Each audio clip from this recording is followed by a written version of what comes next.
You know that feeling, don't you? That Oh. quiet hum just beneath the surface of all the noise in modern life. Is a sense of being constantly stretched thin, connecting across a dozen digital platforms, yet, rarely feeling truly connected, truly touched. Yeah. It's a real paradox, isn't it? It is, and it's a hunger for something more substantial than just like fleeting digital validation. It's more than just a feeling, really. It's a collective yearning for deeper meaning, for wisdom, over the sheer speed of information we're constantly bombarded with. Yeah. We're searching for something profound, something that nourishes us at our core. Exactly. And today we're taking a deep dive into a powerful new approach to this ancient human impulse. Okay. We're exploring Anthony Wedderburn's profound book, Spiritual Communion Prayer, and its truly transformative reinterpretation for our time, the communion of you. The communion of you. Interesting title. Isn't it? Our mission today is basically to give you a shortcut to understanding how to bridge that gap between your noisy outer world and your inner sanctuary. Right. Offering practical step-by-step guidance. And what's truly groundbreaking here, I think, is how the author proposes this revolutionary sort of syncretic path. Syncretic, meaning? Meaning blending different traditions. He masterfully blends timeless wisdom from ancient spiritual paths like, Hermeticism, Kabbalah, Buddhism, yogic philosophy. Oh, okay, for the big ones. Right, with astonishing discoveries from modern science. We're talking neuroscience, psychology of consciousness, somatic studies, even quantum physics. Quantum physics. Okay, now you've really got my attention. Yeah, it gets woven in there. So what does this integrated approach actually mean for your daily life? For your search for deeper connection? Well, this deep dive is really about moving you from fragmentation to wholeness. From anxiety to a profound inner peace, and from that feeling of disconnection to, a deep, meaningful communion. All right. Let's unpack this journey then. Where do we start? Let's begin maybe by redefining spiritual communion itself. Okay. Because traditionally, we might think of this as an ancient Christian practice, right? Yeah. Something born out of necessity during times of crisis, like plagues or persecution. Exactly. When physical ritual was impossible, St. Thomas Aquinas talked about it, an ardent desire to receive grace even without the sacrament. Right. And the beauty of Wedderburn's work is how it evolves that idea without rejecting the tradition entirely. How so? Well, here, prayer isn't about reciting specific words, but more about a focused intention. Intention to connect. To connect with your highest self, your inner wisdom, and communion becomes an internal alignment. Alignment of what? Of your mind, body, and spirit. It's a really powerful shift, actually. It relocates divinity from something purely external. Like out there. Exactly. To the very core of your being. It's a profound act of empowerment. It's fascinating how this longing for unity isn't just, a Christian concept. It seems universal. Oh, absolutely. It's a universal human quest. You see it everywhere. Like where? In Christian mysticism's yearning for union with God, sure. But also in Advaita Vedanta, the idea that Atman, the individual soul, is identical to Brahman, the universal consciousness. Or in Buddhism's path to dissolve the illusion of a separate self, to escape dukkha, that fundamental suffering. So, different languages. Different languages pointing to the same deep truth. The illusion of separation is often the root of our suffering. Okay. So connecting this back to you, the listener, it validates that personal longing for connection you might feel. Exactly. It says that's real, that's fundamental. And this syncretic view frees you to draw wisdom from wherever it resonates. And practically, how do you start? It starts with establishing what the book calls your inner altar. Right, the inner altar. And this isn't a physical thing you build, right? No. It's a dedicated sanctuary within your mind. Think of it like the Hermetic alchemist's inner laboratory. A place for transformation. Yeah. Or the Kabbalist's Mishkan, their sacred internal dwelling place. But how does just imagining something create such a real impact? That's the key question, isn't it? It is. And modern neuroscience gives us the answer. Vividly imagining an experience activates the same neural pathways as actually living it. Really? The same ones? So when you visualize this inner altar, you are literally creating new neural patterns in your brain. You're building it neurologically. So it becomes a reliable place you can go to. Precisely. A reliable, accessible location for calm, your personal refuge from the chaos outside. A place you can return to instantly.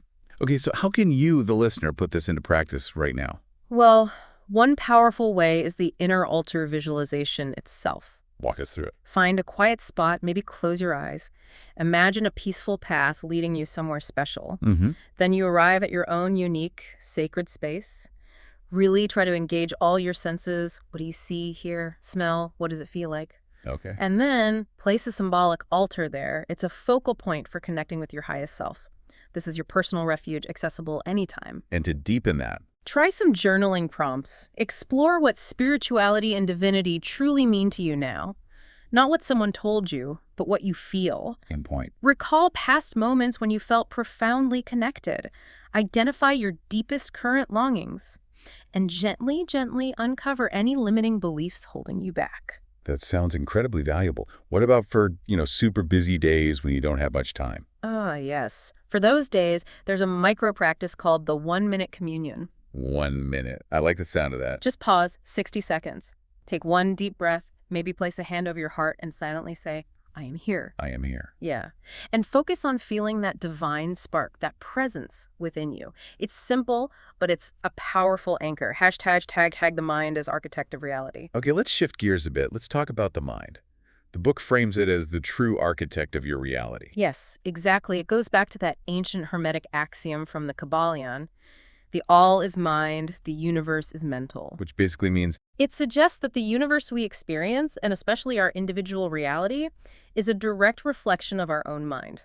wow, that's a big idea. It is. And here's where it gets really interesting, because this ancient wisdom connects directly to modern science, How so? quantum physics, specifically the observer effect. Right, I've heard of that. The idea that observing something changes it. At the subatomic level, yes. The very act of observation changes a particle's state. Now, think about the implication here. Okay. It suggests your consciousness isn't just a passive observer, a byproduct of the brain. It's an active participant Active. In what way? in potentially calling reality into being. Your awareness is a creative force. Okay, mind blown slightly. So if that's true, then our mind is like a garden. That's a perfect metaphor the book uses. Your mind is a garden, and your thoughts are the seeds. And neuroplasticity. That fits in here too. Absolutely. Neuroplasticity shows our brain is constantly rewiring itself based on our thoughts and experiences. So if you keep thinking anxious thoughts, You literally carve deeper neural grooves for worry. It's like driving down the same dirt road over and over. You create a rut that's hard to get out of. and our digital world often feeds those ruts, doesn't it? Oh, constantly. Comparison, outrage. It fuels anxiety. But the flip side, Conversely, consciously choosing thoughts of peace or self-worth or gratitude carves new, empowering neural pathways.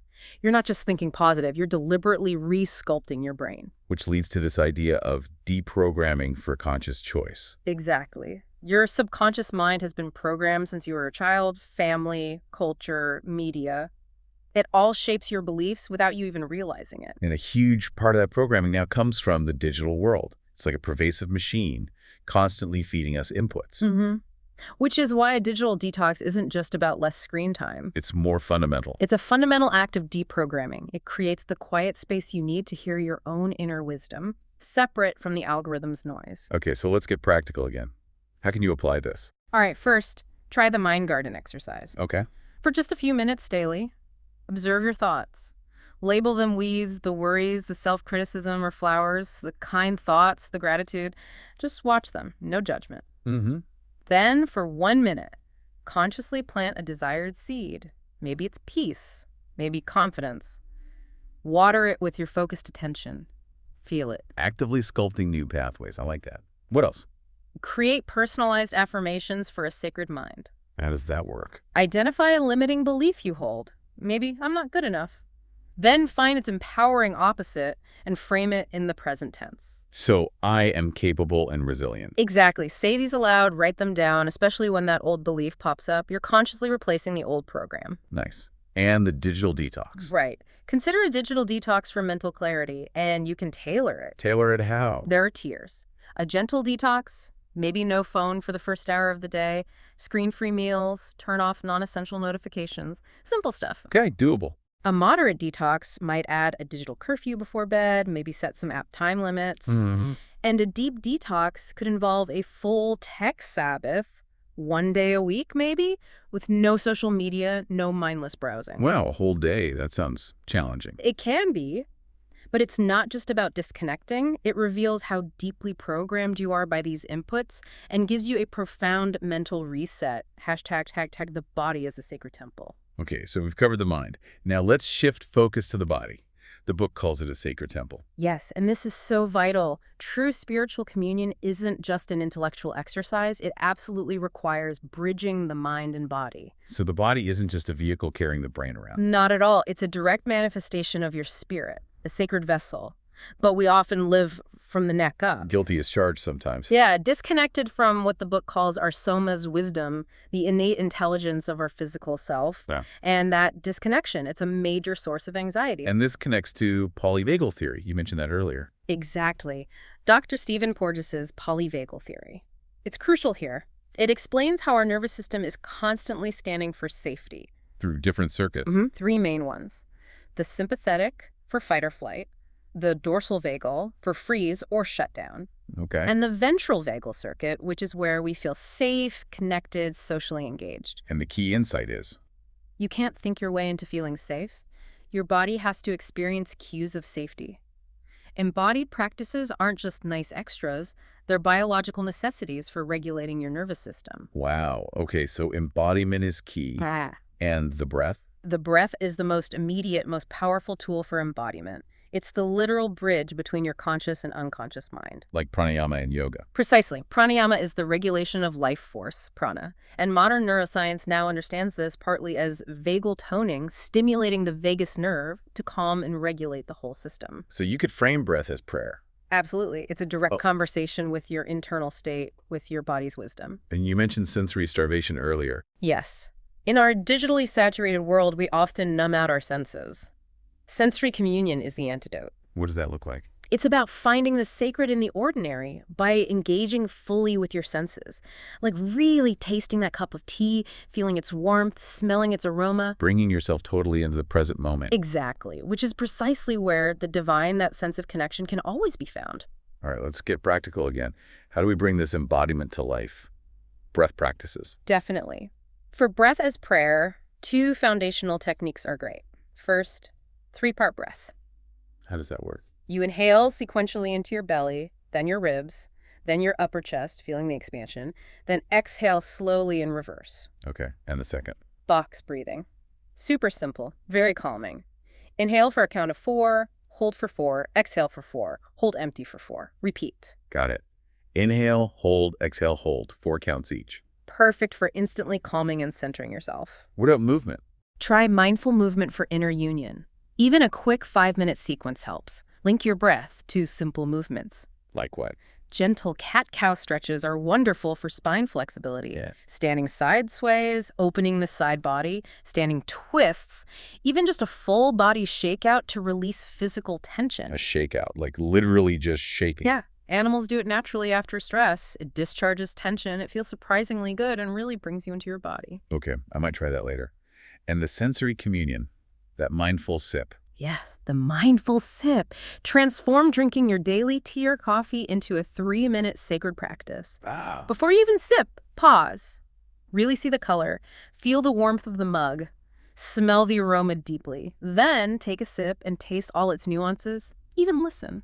Maybe there's a subtle sound. Fully engaging all the senses. Yet it anchors you so powerfully in the now. Okay, so as you cultivate this inner world, the mind, the body, the breath, you start noticing changes in how you see the outer world too, right? Absolutely. It's a profound shift. Life starts to feel less random, less chaotic. And more? More like a meaningful tapestry, full of symbols.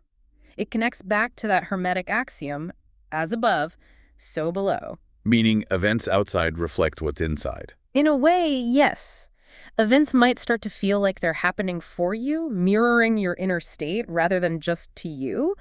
The world becomes like a text, speaking the language of your soul if you learn to read it. Which brings us to synchronicity. Exactly. Those moments when the universe seems to give you a little wink. Like thinking of an old friend and then they call. That's a classic example. Carl Jung called them meaningful coincidences. It's not just chance. It suggests your inner world and the outer world are aligning somehow. And a causal connecting principle, he called it. Right. These synchronicities can act as guideposts or little affirmations, letting you know you're on the right track.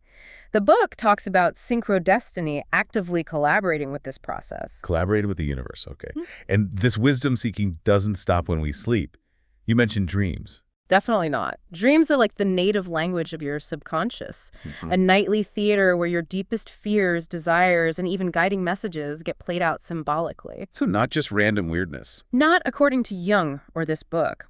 Jungian dream interpretation isn't about looking up symbols in a generic dream dictionary. No, it's about engaging with your dream's unique symbols and, crucially, the emotions you felt in the dream. That's where the personal meaning lies. It's dream weaving. Okay, practical steps for this.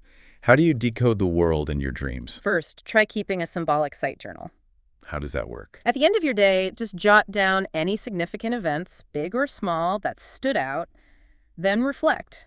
What might this symbolize for me? How does it mirror an inner pattern or a question I'm wrestling with? So, like a frustrating traffic jam. Might symbolize feeling stuck in some area of your life, perhaps? You look for the resonance. Got it. And for dream moving. Keep a journal right by your bed. The instant you wake up, before the details evaporate, write down everything you remember. Everything. Even the weird stuff. Especially the weird stuff. Give the dream a title. Then free associate with the key symbols or feelings. What do they make you think of? How do they connect to your waking life? What message might be emerging? Okay, becoming your own dream interpreter. Exactly. And finally, try synchrodestiny tracking. Tracking destiny sounds ambitious. It's simpler than it sounds. Set a clear weekly intention, something you want to manifest or understand better. Okay. Then actively look for and record any meaningful coincidences related to that intention throughout your week. Little things, big things. And crucially, acknowledge them with gratitude. Why gratitude? It seems to reinforce that feedback loop with the universe. It says, okay, I'm paying attention, send more. All right, this is fascinating. Now let's dive into the brain itself, the symphony of the self. What? We know about the two hemispheres, right? Left brain, right brain. Left, typically handling logic, language, analysis. Dealing more with intuition, creativity, emotion, seeing the big picture, holistic thinking. A modern culture tends to favor. Oh, heavily favors the left brain. Logic, data, analysis. Which is valuable, of course, but often leaves us disconnected from our equally powerful intuitive wisdom housed in the right hemisphere. So the goal isn't left or right, but Integration. Bringing them both online, working together, that's holistic brain integration. True wisdom uses both.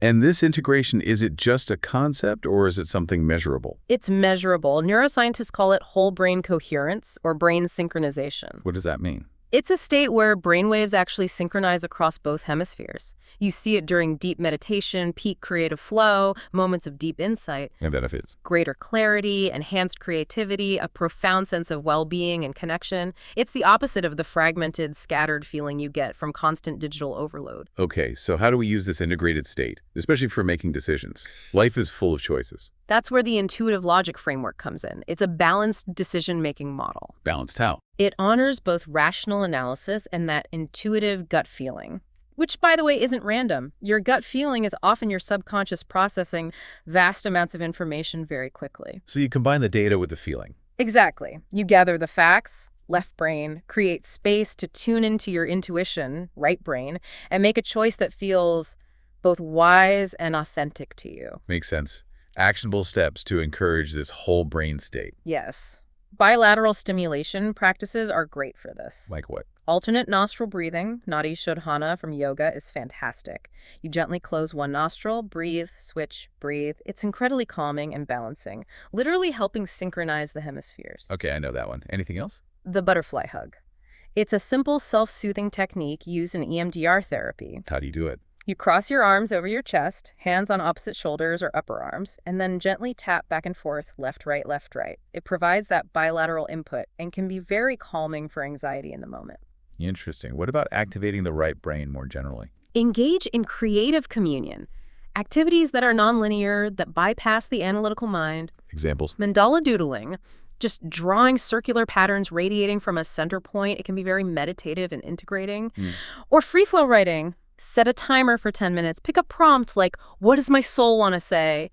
And just write whatever comes out without stopping or editing. Let it flow. Letting the intuition speak. Exactly. Or create an intuitive music playlist.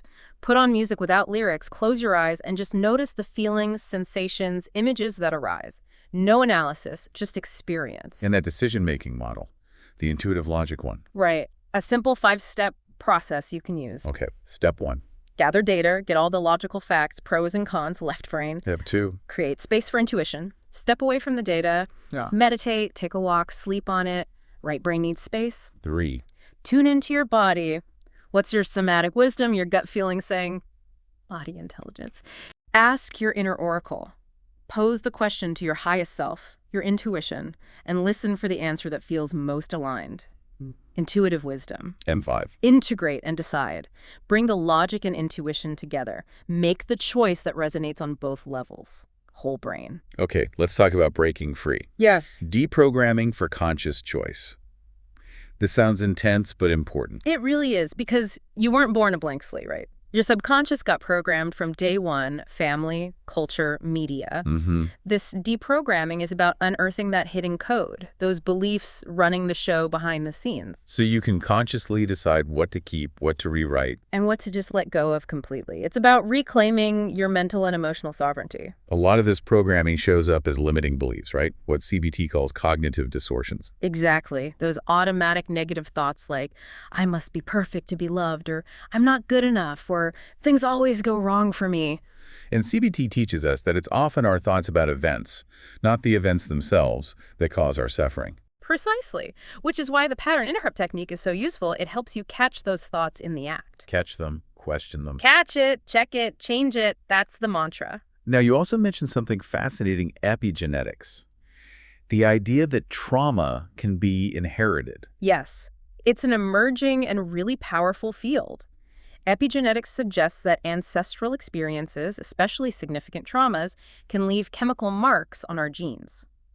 These don't change the DNA sequence itself, but they can influence how genes are expressed. Like a ghost in the machine. Kind of. So you might carry, say, a subconscious fear of scarcity or a heightened stress response that wasn't directly from your life experience, but perhaps inherited from ancestors who lived through famine or war, like the Great Depression example. Wow. So how do you heal patterns you didn't even consciously create? Awareness is the first step, bringing them into the light. The family tree of beliefs exercise is designed for this. How does that work? You map out not just your own core struggles and beliefs, but also what you know or sense about your parents' and grandparents' major life challenges, emotions, unspoken rules. Looking for connections. Looking for connections, themes, patterns that repeat across generations.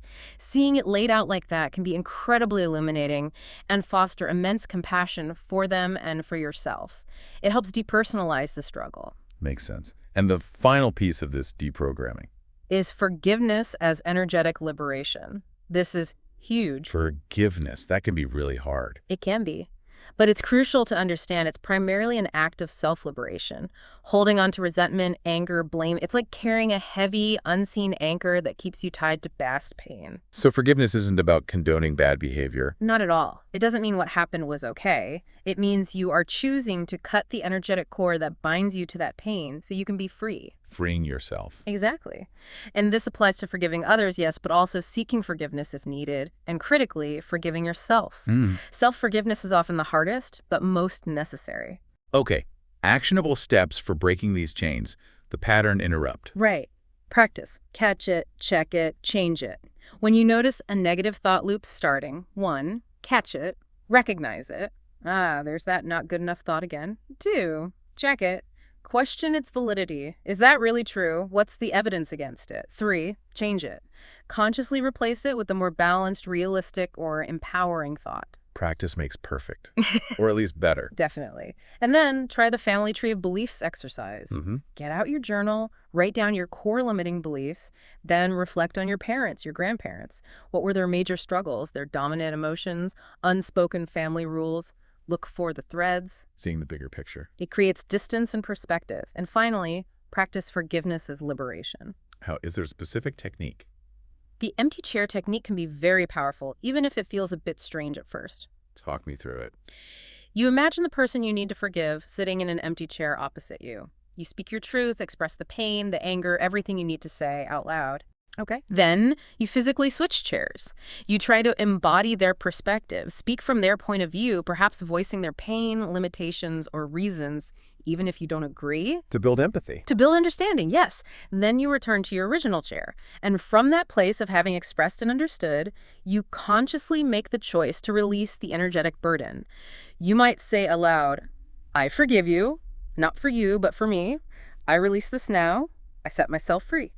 All right, so we've done a lot of inner work. Now, how does this communion expand outward into our relationships with others? That's a natural and crucial extension. It starts with listening, true listening. Which you call sacred listening. What makes it sacred? It's sacred because it's rare. In our distracted world, most of what we call listening is just waiting for our turn to talk. Yeah. Or formulating our rebuttal. I make rent. Sacred listening is different. It means offering your full, undivided, non-judgmental presence to another person, creating a truly safe, open space where they feel completely heard and seen without you needing to fix them or jump in with advice. Just being present. Fully present. And as you cultivate that, something else starts to happen. You begin to see the soul. See the soul, what do you mean? It's about looking past the surface-level personality, the ego defenses, the conditioning, the temporary moods to perceive the essential divine spark within the other person. Like seeing the image of God in Christian terms or the Atman. Exactly. It's that universal recognition of the inherent worth and divinity within every being, regardless of their behavior or personality quirks. But wait, does this mean you ignore harmful behavior? Just accept everything? Absolutely not. That's a common misconception. It's about holding dual awareness. Dual awareness. Yes. You can clearly see and address problematic behavior on the surface level, set boundaries, hold people accountable, while simultaneously holding compassion for the soul, the essence, within that person. You don't confuse the behavior with their core being. That dissolves judgment. It replaces judgment with discernment and empathy. It allows for skillful action without condemnation. And the other side of this, how we speak. That's mindful communication. It's the expressive counterpart to sacred listening. So it starts with listening to yourself. Precisely. Before you speak, you pause and listen inwardly.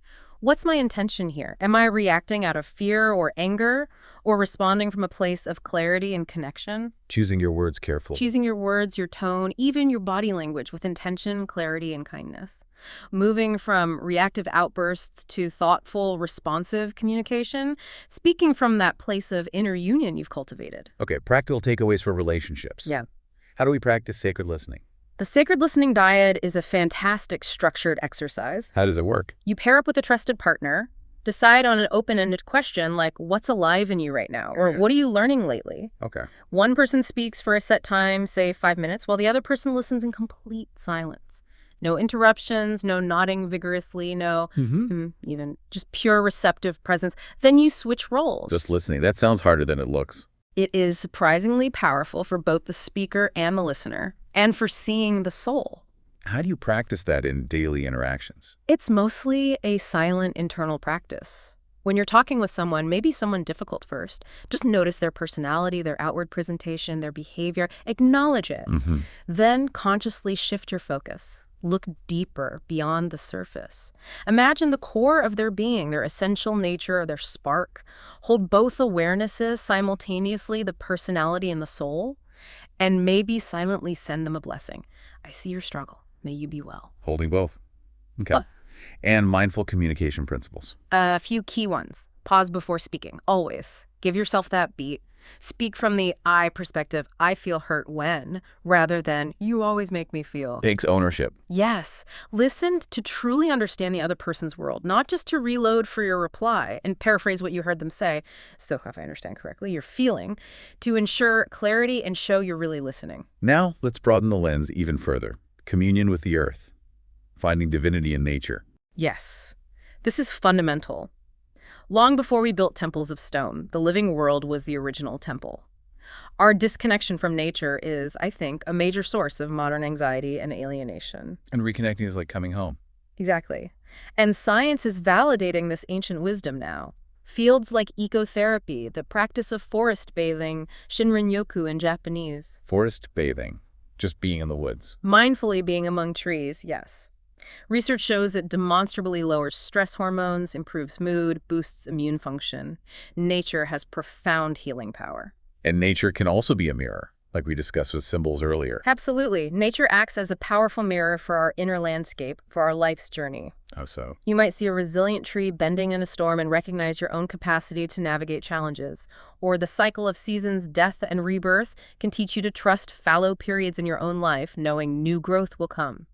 Or seeing a tiny seedling pushing through concrete. A symbol of persistence. Exactly. This symbolic reinterpretation of nature cultivates a deep sense of interconnectedness. You see, you're not separate. You're part of this vast, wise, living system. And you mentioned grounding or earthing. Is that related? Very related. Grounding or earthing is simply making direct skin contact with the surface of the earth. Like walking barefoot. Precisely. Or sitting or lying directly on the ground. The earth has a natural negative electrical charge, and our bodies build up positive charges from, well, modern life. So contact balances us out. That's the theory. By making direct contact, we allow a transfer of free electrons from the earth into our bodies. Emerging research links this simple act to things like reduced inflammation, improved sleep, and calming the nervous system. Like literally plugging yourself back into the earth's energy. That's a great way to put it. Okay, actionable steps for earth communion. Grounding techniques. Make a conscious effort to practice earthing and grounding. Walk barefoot on grass, sand, or soil whenever you can. Lie on the ground for a few minutes, do some gardening, touch plants and soil. Even just a few minutes regularly can make a difference. Simple, accessible. Yeah. What about the nature as mirror idea? Try a nature as a mirror, reflective walk. Before you head out, setting intention or hold a question you're pondering. Okay. Then walk slowly with open awareness. Let your attention be drawn naturally. When something really catches your eye, a specific tree, a bird, a pattern in the clouds, a rock, pause. And then? Ask yourself, how is this a mirror for me right now? What insight or lesson does this hold related to my intention or question? Maybe take a photo or make a note. Journal about it later. Letting nature speak to you. And one more lovely practice.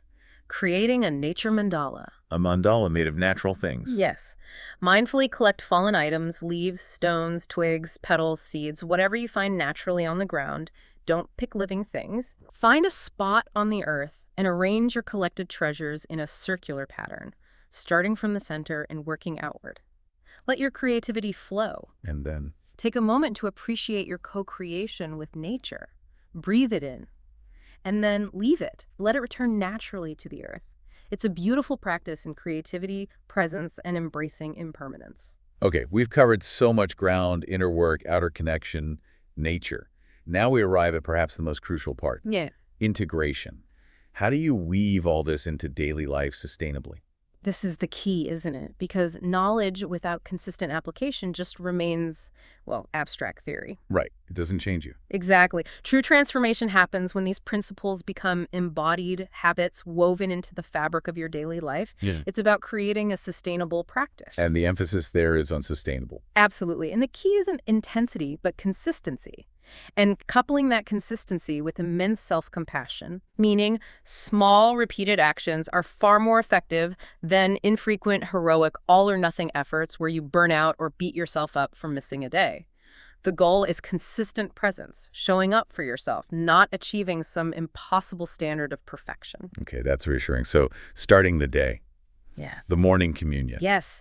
How you begin your morning really does set the energetic tone for your entire day. Carving out even a small, sacred pocket of time for yourself before the emails, the news, the digital noise rushes in, it's huge. Why is it so impactful? It allows you to center yourself, connect with your intention, and essentially claim sovereignty over your inner state before the outer world starts making demands.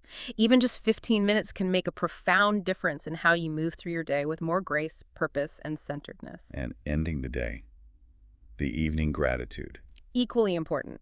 The hours right before sleep are critical for processing the day's events and preparing your mind and body for deep, restorative rest. And gratitude specifically helps with. The neuroscience is clear on this. Actively focusing on appreciation releases feel-good neurochemicals like dopamine and serotonin. It also calms the amygdala, your brain's fear center, and reduces cortisol, the stress hormone. So it literally rewires your brain for positivity and peace. It does, and it helps you carry that positive feeling state into your sleep, which influences your dreams and how refreshed you feel upon waking. All right, practical steps for daily integration. The morning communion ritual, you said 15 minutes. Yes, roughly. And it's modular, so you can adapt it. Think of 3 phases. Okay, phase 1. Awaken the body. Choose one brief practice, maybe a few minutes of that 3-part breath or box breathing, some gentle mindful movement like cat-cow or that invigorating body shakeout. Just something to get present physically. Phase 2. Center the mind. Again, choose one. Maybe 5 minutes of mind garden journaling, writing down 3 things for a gratitude list, or simply sitting in silent meditation. In phase 3. Connect with spirit. Your choice here too. Perhaps the inner altar visualization, repeating your personalized affirmations, or simply setting a clear, positive intention for the day ahead. Mix and match what feels right for you on any given day. Flexible. I like it. And the evening gratitude practice. Even simpler. Maybe just 5 minutes before you turn out the light, definitely turn off all screens first. Crucial step. Then, in a journal, or even just mentally, identify 3 specific things you're genuinely grateful for from that day.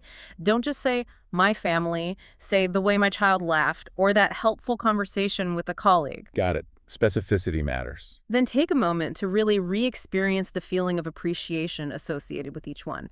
Let that feeling settle into your body as you drift off to sleep. Lovely.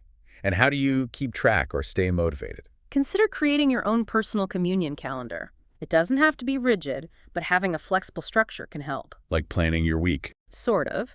Maybe you schedule in your morning communion daily, pencil in a midday reset like the 1-minute communion. Plan one longer embodied practice per week, like mindful movement or yoga. Dedicate some time for mind work, like journaling or pattern interrupts. And commit to your evening gratitude. Seeing it mapped out can reinforce commitment and build momentum. So as we wrap up this deep dive, it feels important to emphasize that this isn't about reaching some final destination called enlightenment or perfect communion, right? Oh, absolutely not. That's a crucial point. Communion is a path, not a destination. It's a living, breathing, unfolding process. A lifelong pilgrimage, really. There will be ups and downs. Guaranteed. There will be days you feel deeply connected and days you feel totally off. That's the natural rhythm of life, the hermetic principle of rhythm, the tides, the ebb and flow. Your practice in all these forms we've discussed isn't about eliminating the downs. It's your anchor in the storms and your sail when the wind is right. And you don't have to walk this path alone. Please don't. While the journey is deeply personal, it's not meant to be solitary. We are fundamentally wired for connection, for community. Actively seeking out a communion community is vital. What might that look like?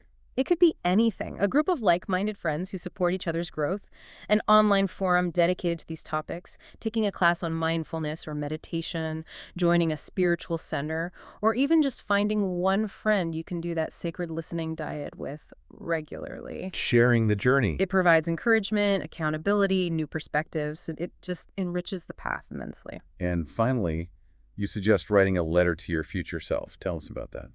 Ah, yes. This is a really powerful final practice to sort of seal your intention for this ongoing journey. It's like creating a personal time capsule. A message from you now to you later. Exactly. It's a way to honor how far you've already come, acknowledge where you are now, and set a clear, loving intention for the self you are becoming.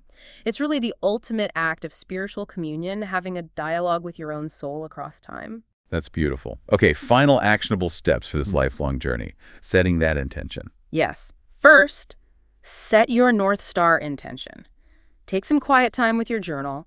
Reflect on this whole deep dive. What's the single most important truth you've learned or remembered about yourself? What's a core value you want to guide you? What's one commitment you want to make to your soul's unfolding journey?